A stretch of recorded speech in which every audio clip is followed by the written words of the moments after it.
말씀지기 부천지구 송보배 강사입니다. 코로나19로 인해 어려워진 상황을 대처하는 방법 중 하나로 일상의 작은 즐거움을 찾는 사람이 많다고 하는데요. 손상독자 여러분들도 매일 큐티하는 작은 습관을 통해 지금의 힘든 시기를 말씀으로 이겨내시길 바랍니다.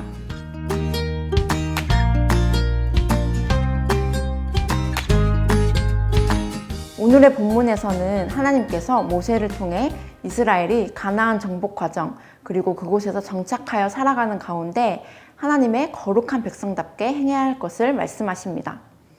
너는 여호와 내 하나님의 성민이라 라고 하나님이 말씀하셨습니다. 여기서 말하는 성민은 거룩한 백성을 뜻합니다. 거룩함의 핵심은 이스라엘 백성이 하나님께 전적으로 구별되었다는 것을 의미합니다.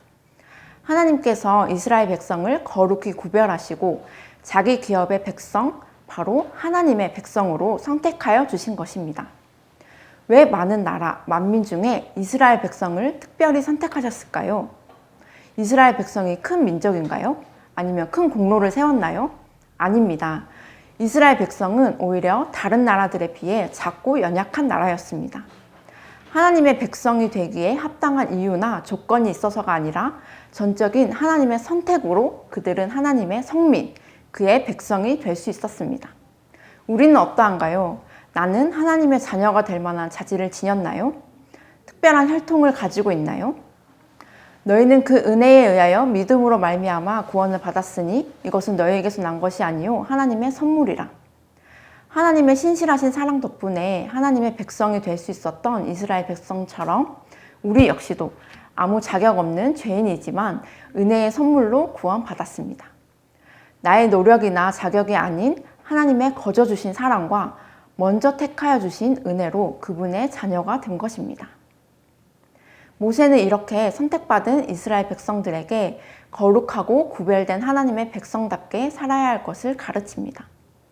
하나님을 사랑하고 계명을 지키라 말합니다. 연인 사이를 떠올려 보십시오.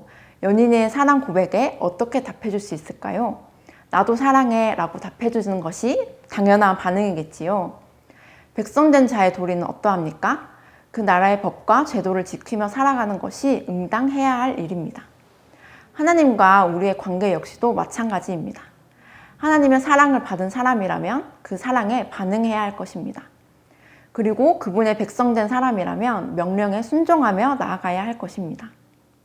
그런데 이렇게 응당해야 할 일을 할 뿐인데도 하나님은 그것을 복의 근원으로 사용하십니다. 이스라엘 백성들에게 여호와의 계명을 지켜 행하면 복을 주겠다고 말씀하신 것입니다. 이 복은 물질적인 풍성함, 그리고 질병으로부터의 보호, 약속의 땅에서 보장된 승리와 안정된 삶이었습니다. 저는 오늘 이 말씀을 통해 우리를 향한 하나님의 사랑이 얼마나 큰지 다시 한번 느끼게 되었습니다. 아무 자격 없는 나를 하나님의 거룩한 백성 삼아주신 전적인 사랑, 그뿐만이 아니라 하나님의 백성답게 살아갈 때 거저 주시는 축복으로 보살펴 주시는 은혜, 여러분도 느껴지시나요? 오늘 하루 이 말씀을 붙들고 하나님의 크신 사랑과 은혜에 감사하며 그분의 백성답게 거룩히 구별된 삶으로 예배하는 하루 되시길 소망합니다.